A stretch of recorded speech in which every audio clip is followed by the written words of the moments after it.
Several Pan-Green lawmakers joined a cycling event in Taipei on Wednesday to show support for a free Tibet. It was the first of several cycling events scheduled before March 10th, the anniversary of a Tibetan uprising against Chinese authoritarianism.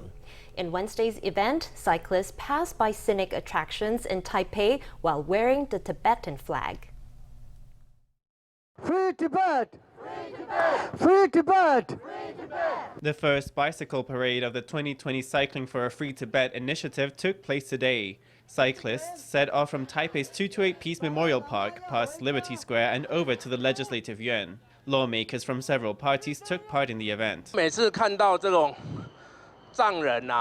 Every time I think of the Tibetan people and of self-immolation, I feel extremely sad. What you see there is tyranny. So many people have sacrificed their lives only for the sake of protesting it.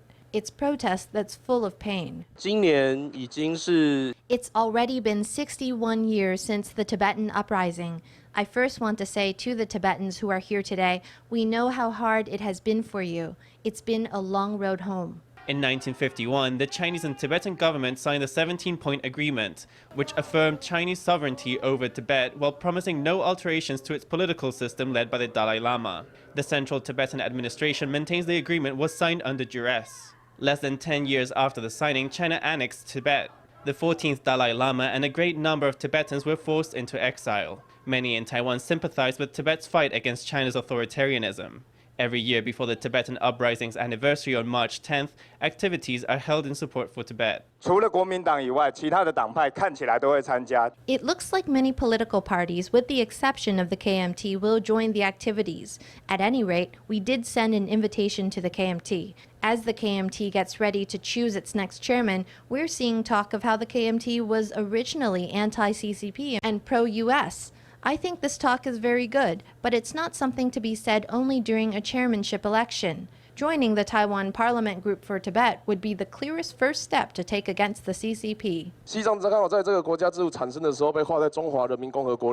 Tibet happened to be included in the territory of the People's Republic of China when the nation was coming into being. Before, we used to say 5 races under one union, one country with the Han, Manchu, Mongol, Hui and Tibetan peoples.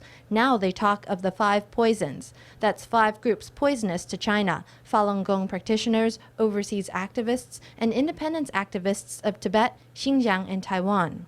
As for what was mentioned earlier, the cross-party effort, there hasn't really been one. The KMT is afraid to come.